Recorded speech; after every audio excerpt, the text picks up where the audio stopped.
आपने जिक्र किया ईद का।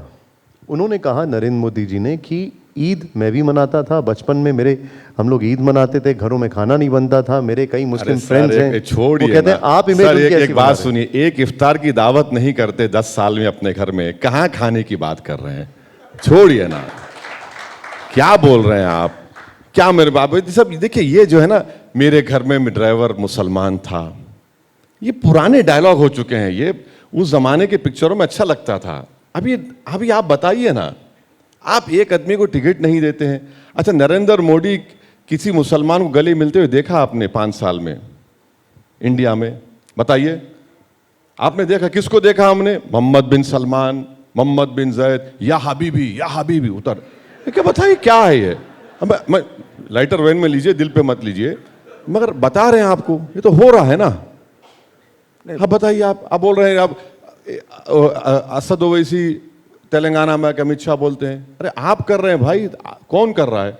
नहीं, लेकिन सऊदी के नेताओं से मिलते हैं। हाँ? सऊदी के बहुत अच्छा नेताओं है, से मिलना मिलते चाहिए, हैं। मिलना चाहिए। ईरान के साथ इस पूरे क्राइसिस में भी ईरान के साथ चाबहार पोर्ट की डील हुई, तो ये सब कैसे हो गया? ये सब नहीं, चाबहार पोर्ट हमारे लिए जरूरी है, हम पैसा लगा चुके हैं उसमें। अब बड़े पप्पा जी अमेरिका बोल रहे हैं कि सैंक्शन लगाएंगे, हमको जरूरी है, चाबहार पोर्ट जरूरी है अफगानिस्तान में जाने के लिए, बड़ा स्ट्रेटेजिक एरिया है वो। हमको वहां से अफगानिस्तान में हम सामान भी जा सकते हैं, अफगानिस्तान में हम कंट्रोल कर सकते, क्योंकि पाकिस्तान जो वहां से कर रहा है, ये तो चाबहार पोर्ट से जाएगा। आप एक तरफ उनको कहते हैं कि मुसलमान विरोधी हैं, फिर ये जो बिजनेस और कारोबार होता है, ये तो उनके साथ व्यक्तिगत संबंधों के आधार पर ही हुआ आप ना? वजीर आजम ईरान के हैं या भारत के हैं? बताइए हमको। आप वजीर आजम यूएई के हैं या भारत के हैं? और मुझे क्यों दिखाते? बार बार मोदी जी बोलते हैं कि देखिए विश्व बदल गया, मुसलमान बदल रहे हैं, मैं जब अरब कंट्रीज में जाता हूं। अरे अरब कंट्रीज से मुझे लेना ही देना क्या है? क्या है मुझे? भाई भारत के लोग जाके वहां काम करते, सब जाते हैं, यकीनन मक्का मदीना हमारे लिए मुबारक जगह है, पर मैं देश का हूं ना। हम कमाते वहां पर हैं, लाते यहां पर हैं। फॉरेन एक्सचेंज पूरा जो आता है इंडिया को सबसे ज्यादा, नॉर्थ अमेरिका ज्यादा तो गल्फ कंट्री से आता है। पर्सनल ट्यूनिंग की अगर बात की जाए, मैं ट्यूनिंग भारत क्या की बात होती है? करता हूं, पर्सनल अंडरस्टैंडिंग की बात की ट्यूनिंग जाए, क्या होती है? चलिए, कतर में पर्सनल रिलेशंस के आधार पर ही तो हमारे नौसैनिक वापस आए जिनको सजा हुई थी। देखिए, सजा क्यों हुई उनको, बात जबान मत खुलाइए, मैं बहुत जाता हूं उस बारे में, मैं नहीं बोलना चाह रहा हूं उस बारे में। क्यों सजा हुई उनको? पूछ लीजिए कभी बिठाकर लोगों को, एमएचए के, सजा क्यों हुई उनको? आखिर क्या जुर्म किया था उन्होंने? मगर उनको वक्त तो गुजारना पड़ा ना वहां पे। हम भी तो डिमांड, पार्लियामेंट में सबसे पहले डिमांड करने वाला मैं ही था। अच्छा, हमारा आप ट्यूनिंग की बात कर रहे हैं, भाई कुलभूषण बैठा हुआ है, बुलाइए ना उसको, लेकर आइए।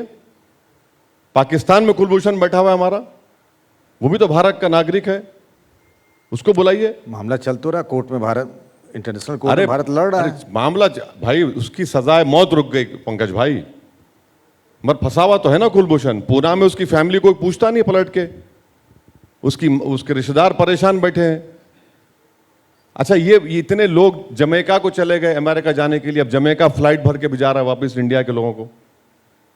देश बदल रहा है तो भाई इतने लोग क्यों जा रहे हैं अमेरिका को? एक एक फ्लाइट, अब जमैका से फ्लाइट वापस आ रही है। इंग्लैंड में हमारे 20-25 हजार लोग इलीगल हैं, वो भी वापस लेना है हमको। बीजेपी ये कहती है कि आप जैसे नेताओं ने, उसमें आपका भी नाम है, प्रधानमंत्री नरेंद्र मोदी की मुस्लिम विरोधी छवि बनाई है।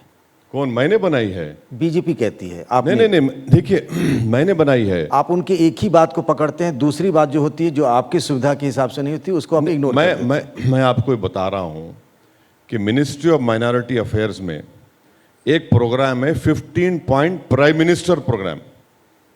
10 साल में नरेंद्र मोदी उसकी एक मीटिंग लिए, बता दीजिए। उसका नाम ही खुद है प्राइम मिनिस्टर 15 पॉइंट प्रोग्राम। एक मीटिंग नहीं लेते आप।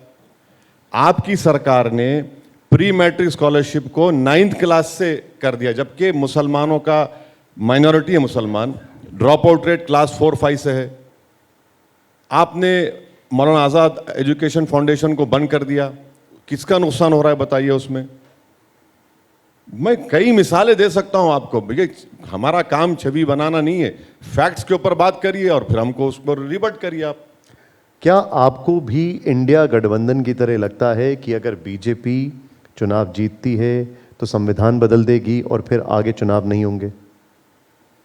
देखिए, जितने कॉन्स्टिट्यूशनल अथॉरिटीज के लोग हैं, वाइस प्रेसिडेंट ऑफ इंडिया ने कहा नहीं कहा कि बेसिक स्ट्रक्चर नहीं है। वाइस प्रेसिडेंट तो अपने इंडिविजुअल ओपिनियन नहीं देते। वो जब बात कर रहे हैं तो वाइस प्रेसिडेंट ऑफ इंडिया के तहत बात कर रहे हैं। उन्होंने कहा कि संविधान में बेसिक स्ट्रक्चर है ही नहीं, तो उसका मतलब क्या निकालेंगे हम? डिप्टी सीएम राजस्थान की, जिसका आपके चैनल ने चलाया कि अगर हमको 400 आएंगे तो मोदी जी वो कर देंगे, उन्होंने बोला ये बात। कई उनके एमपीज ने कहा बात ये। तो ये जो मैसेज गया है ना कि 400 पार का मतलब आरक्षण चला जाएगा या संविधान बदल दिया जाएगा या बेसिक स्ट्रक्चर चला जाएगा, ये बात जा चुकी है। ये बात गरीब के दिलों में जा चुकी है। जो संविधान से मोहब्बत करने वाले हैं, जो बाबा साहब अम्बेडकर की बड़ी इज्जत करते हैं, उनका मैसेज जा चुका है। 400 पार का मतलब वही है, और क्या है? नहीं, उनके कहने का मतलब ये है, आप जिनका जिक्र कर रहे हैं, आपने एक दो नाम बताए, वो संविधान संशोधन की बात कर रहे हैं और आप लोग उसको नैरेटिव सेट कर रहे हैं। संविधान संशोधन क्या करेंगे आप? देखिए, प्रेसिडेंट ऑफ वाइस प्रेसिडेंट ने कहा कि बेसिक स्ट्रक्चर नहीं है। बेसिक स्ट्रक्चर अगर नहीं है तो फिर पूरा फंडामेंटल राइट, पूरा फेडरलिज्म चला गया। चैप्टर 3 भी कमजोर पड़ जाएगा, आर्टिकल 29, 30 भी चला जाएगा। अच्छा, वो जो बाबा मिलकर आए संभल के, उन्होंने क्या कहा कि आइंदा साल धर्म संसद में हम ये रखेंगे कि आरक्षण निकाल दो। और वो, अच्छा, उसको आपने बड़ा चलाया, वो बाबा को वो मोदी जी से मिलकर आए। ये सब इन्हीं के तो लोग हैं। देखिए, बीजेपी आरएसएस में डिवीजन ऑफ लेबर एक नाम की चीज होती है, वो ही हो रहा है। आप जिनका जिक्र कर रहे हैं ना, वो खुद आके बोल चुके हैं कि वो उनका पुराना बयान था। पुराना बयान था तो वो बयान उससे मुकर गए। वो तब वो कांग्रेस में थे। नहीं, वो मुकर गए बयान से। वो नहीं, अब वो कह रहे हैं ऐसा, मैंने उनका पुराना स्टेटमेंट है। ठीक है, चलिए मान लिया। पर ये जो डिप्टी सीएम बोल रहे हैं राजस्थान के, और जो प्रधानमंत्री बोल रहे हैं, गृह मंत्री बोल रहे हैं। अरे प्रधानमंत्री क्या बोल रहे हैं? प्रधानमंत्री क्या बोल रहे हैं कि अगर अंबेडकर भी आ जाए तो नहीं करेंगे। अगर आपको बाबा साहब अंबेडकर की मोहब्बत है तो आपने इकोनॉमिक ग्राउंड्स पर कैसे दिया रिजर्वेशन, बताइए? इकोनॉमिक ग्राउंड पर रिजर्वेशन दे ही नहीं सकते आप, आपने दे दिया। सोशल एजुकेशनल बैकवर्डनेस असल पैरामीटर है, और आप बोल रहे कि मुसलमानों का रिजर्वेशन हम हटा देंगे। अरे भाई, मुसलमानों को यूपी में नहीं मिल रहा है, मुसलमानों को ओबीसी कोटा में, मंडल कमेटी में, कमीशन की रिपोर्ट में मिल रहा है ना। आप वही नहीं बोलते, आप बात ही नहीं करते आप।